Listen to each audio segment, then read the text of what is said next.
말씀 시간에는 여러분들이 아직도 성경 말씀 안에 공중들림이니 휴거니 하는 그런 말로 여러분들이 아직도 그것을 믿고 어떻게 믿고 계신지를 그 진상을 오늘 좀 파헤쳐 보려고 합니다.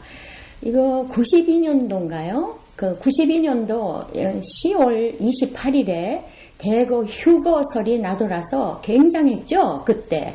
지금부터 꽤 오래된 얘기입니다만, 그래서 지금쯤은 많은 분들이 그것이 잘못되어 왔고, 그것이 그냥 우리들이 몸 자체가 공중으로 올라간다고 그렇게 어리석게 생각하는 분들이 없는 줄 알았는데, 제가 놀랐습니다. 아직도 그런 휴거설을 아직도 믿고 계시는 분들이 계셨기에 오늘 제가 이 말씀에 대해서 나누고자 합니다. 지금 굉장히 우리 생활고에 시달리고 시대가 이러니까 뭐 666이니 무슨 뭐 아마겟돈 전쟁이니 또 대지진이 일어나면 이것은 말세의 재앙이니까 다른 주로 이사 가야 되겠다고 해서 가버린 분들도 계십니다. 그래서 이것이 성경에서 말하는 그것이 도대체 어떤 것이길래 그런 오해를 갖고 있는가에 대해서 제가 말씀을 오늘 나누려고 합니다. 이 말씀은요, 데살로니가 전서, 4장의 말씀 중에 17절인가요? 그 말 중에서, 나옵니다. 그 후에 우리가 살아남은 자도 저희와 함께 구름 속으로 끌어올려 공중에서 주를 영접하게 된다. 이 말 때문에 하늘로 그냥 올라간다는 그런 말씀을 하였기에 그걸 그대로 믿는 많은 성도들이 계십니다. 자, 여기 17절 가운데 구름 속으로 끌어올려 공중에서 주를 영접한다는 이 말은요. 자, 한자로 말하면 휴거죠. 휴거, 이거는 끌 휴자에 들 거자입니다. 끌어올리고 올려서 들어 올린다는 거죠. 올라간다는 뜻이죠. 아까도 말씀드렸습니다만 92년도 10월 28일 한때 기독교 세계가 큰 혼란에 빠졌죠. 지금 굳이 말씀드린다면 여러분들도 잘 아십니다. 모 교회죠. 굉장히 큽니다. 이분 생신 때 어떤 스테디움인가요? 생신날 굉장했지 않습니까? 그때에 제가 또 더욱 놀라운 것은 우리 나라의 대통령께서 축하 메시지를 전달하시는 말씀이 큰 그 화면에 보고 또 놀랐습니다. 자, 저는 그분이 그거를 발표한 다음에 그런다라는 것을 말한 다음에 그걸 어떻게 제가 질책을 하는 게 아니고 다 거두절미하고요. 그것이 그때 그분 말씀대로 하나도 일어나지 않았고 또 지금 이제 앞으로도 있을 일이 아닙니다. 그거는 그 자체를 잘못 깨달았기 때문인 것입니다. 자, 결국 그래서 호세아서 4장 6장에 보면 내 백성이 지식이 없어 망한다라고 이렇게 하나님께서 한탄하시는 말씀이 있습니다. 자, 하나님하고 예수님 또 천사는 다 보이지 않는 영이지요. 보이지 않습니다. 여기에 공중들림, 휴거, 이거를 오해하게 된 바로 함정이 있습니다. 자, 우리가 뭐냐면은 중요한 것은 공중과 구름, 즉 하늘이죠. 이것을 잘못 깨달았기 때문에, 잘못 이해하기 때문에, 또 잘못 말씀을 받아들였기에 이런 일이 일어나게 된 것입니다. 그래서 이것 때문에 휴거로 오해도 휴거라는 것 때문에 오해가 돼 있던 것입니다. 여러분들이 성경에서 무덤이라는 나옵니다. 죽은 자들이 지금 무덤 속에 현재 있으니까 이 세상 무덤에서 죽은 사람들이 그냥 무덤을 열고 그냥 날 거라는 그 잘못된 부활관. 물론 기독교가 다른 종교하고 달라서 부활관이죠. 부활관입니다. 그래서 이것을 자꾸 죽은 자들을 요한복음 5장이나 또 에스겔서 37장에 있는 무덤 쪽으로 그냥 저 평상 무덤 쪽으로 연결시키니까 이 주님 재림할 때에 하나님의 아들의 음성을 들을 때가 온다는 거예요. 그러면 그때 듣는 자는 무덤 속에서 탁 살아난다는 것이죠. 자, 이렇게 우리가 일상생활 그 무덤에다가 맞추니까 결국은 그 문제가 된 것입니다. 사실은 요한복음 5장의 말씀이나 에스겔서 37장에 나오는 그 무덤에서 나오는 일은 이 죽은 자의 부활과는 내용이 다르다는 것입니다. 이러한 것을 정확히 나누지 못하다 보니까 굉장히 참 서글픈 일이죠. 말씀을 전하는 목자님들이나 목사님들 또는 전도사들 다 여러분들이 하여튼 전하는 분들이 이 말씀에 가서 정확히 깨달아서 전해야 되는데 그것을 정확히 전하지 못하는 데서 일어나는 이런 어리석은 현상이 일어나는 걸 우리가 보고 있습니다.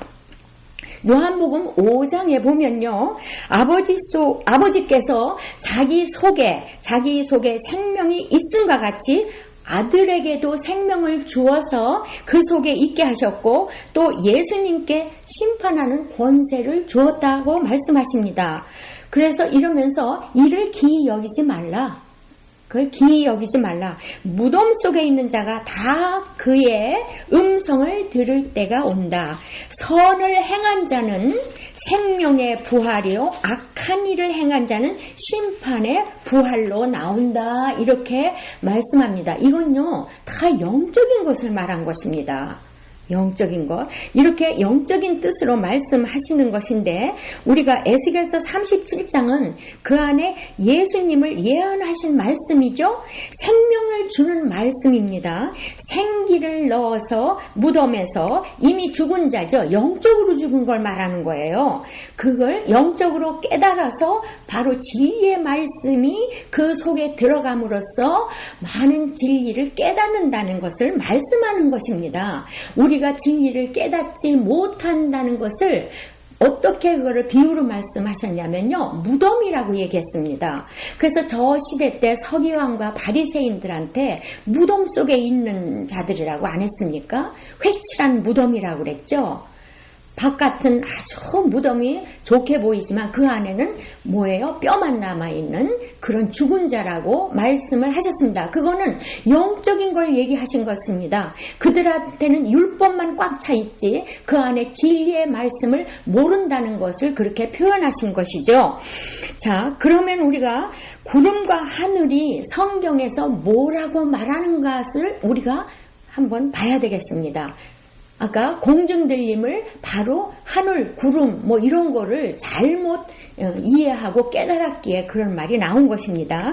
이사야에 보면은요, 하나님이 빠른 구름을 타고 오시고요. 또 이사야 5장에도 구름을 명하여서 비를 오지 못하게 한다라고 이렇게 말씀을 하십니다. 우리도 일상사에서 구름이 끼지 않으면 비가 안 오죠? 어떻게 구름이 없는데 비가 오겠습니까? 비를 내리는 주체는 구름이지만 말씀을 우리가 영적으로 주는 것은 말씀입니다. 그렇게 비로 말씀을 하셨습니다. 신명기서에도 보면요, 말씀을 하늘에서 내리는 이슬이라고 얘기하셨습니다. 그렇게 말했는데 그러니까 비는 뭡니까? 말씀이 되겠죠? 구름이 있어야지 비를 내리죠. 성경에서 물이다, 비다 하는 거는 말씀으로 그렇게 깨우치게 한 것입니다. 그거를 그렇게 표현하신 것이죠. 자, 말씀을 주는 주체가 진리 같으면 진리의 말씀, 즉 하나님의 말씀, 곧 하나님의 성령을 통해서 주신다는 것입니다. 요한복음 3장 34절에 그래서 말씀하시죠. 하나님이 보내신 자는 하나님의 말씀을 하나니 이는 하나님께서 성령을 한없이 주신다고 그러잖아요. 자, 반드시 성령의 기름 부음이 있어야만 진리가 나오는 것이죠. 그래서 말씀을 주는 주체는 바로 뭡니까? 성령, 영이죠. 그렇다면 우리는 구름으로 비가 내리게 한다니까 이것을 깨닫게 된다면 성령이 말씀을 주는 것은 마치 구름이 비를 내리게 하는 것이죠. 이제 여러분들 깨달으시죠? 예수님께서는 뭐라고 또 말씀하십니까? 나는 포도나무요. 자, 성경에도요, 나무를, 사람을 나무로 이렇게 표현을 했습니다. 그래서 예수님께서도 내가 포도나무라고 그렇게 말씀하시잖아요.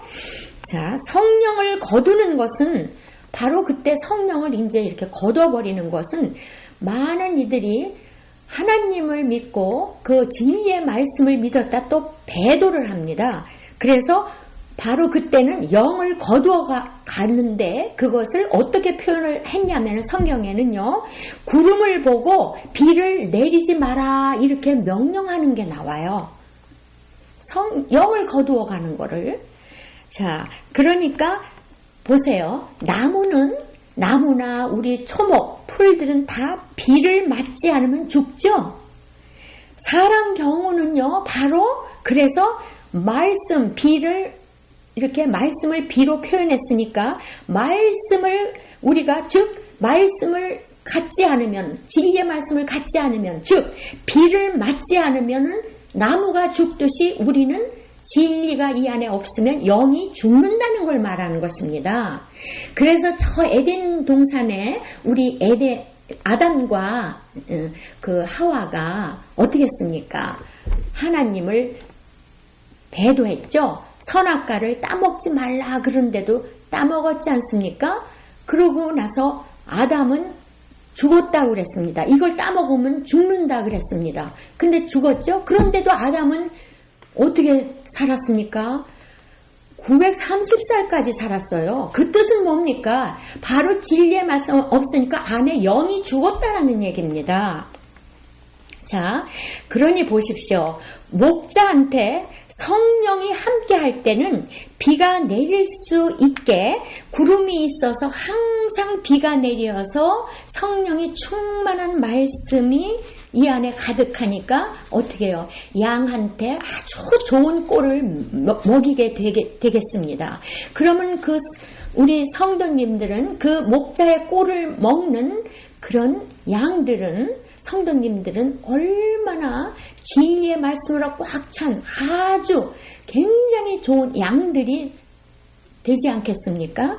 자, 성령이 떠났다는 것은 즉 구름이 없으니까 비가 내리지 않아서 성령이 떠나니까 더 이상 어떻게 해요? 진리의 말씀이 나오지 못한다는 것입니다. 본인들은 진리의 말씀이라고 하지만 그렇지가 않죠. 자, 왜? 증거하는 이는 성령이라고 합니다. 증거하는 이는 성령이시니 성령은 진리이십니다. 이렇게 성경에는 말씀하고 있습니다. 진리가 없으면 성령이 함께 하지 않는 것입니다. 구름 위에 하나님이 계시다 하는데 진짜 저 구름 위에 하나님이 계십니까? 그게 아니죠. 지금까지 말씀드렸지 않습니까? 성령. 구름 이런 거. 자, 왜 구름이라고 하느냐면 옛날에 성경에요. 옛날 성경에도 모세도 구름과 함께 임하시는 하나님을 보았고 에스겔도 빽빽한 구름 가운데 네 생물과 함께 있는 하나님이 강림하시는 것을 보았다. 이렇게 말씀하고 계십니다. 그것을 기록할 때 그대로 구름 타고 오신다고 그대로 기록한 것입니다. 이게 바로 이상이죠. 이상으로 그대로 글자 그대로 적은 걸 우리는 현 시점에서 우리 성도님들이 그것을 저 이면 속에 표면적이 아닌 저 속에 있는 말씀을 깨달아야만 그것을 참된 진리를 우리가 알게 되는 것입니다. 자, 보십시오. 진짜 저 우리 구름을 타고 왔다면 그때 구약시대로 눈으로 보는데 끝나야 되죠. 어떻게 성경이 이어지겠습니까? 그대로 봤는데. 자, 초림 때 구름 타고 오셔야 되지 않습니까? 자, 그대로라면 이 성경 말씀을 모를 게 뭐 있느냐는 거죠. 자, 우리 손오공 같이 우리 그런 어떤 소설이 있죠. 손오공 같이 하나님이 하늘에서 둥실둥실 내려옵니까? 그것을 실제로 봤다면요. 정말입니다. 그걸 실제로 봤다면 누가 감히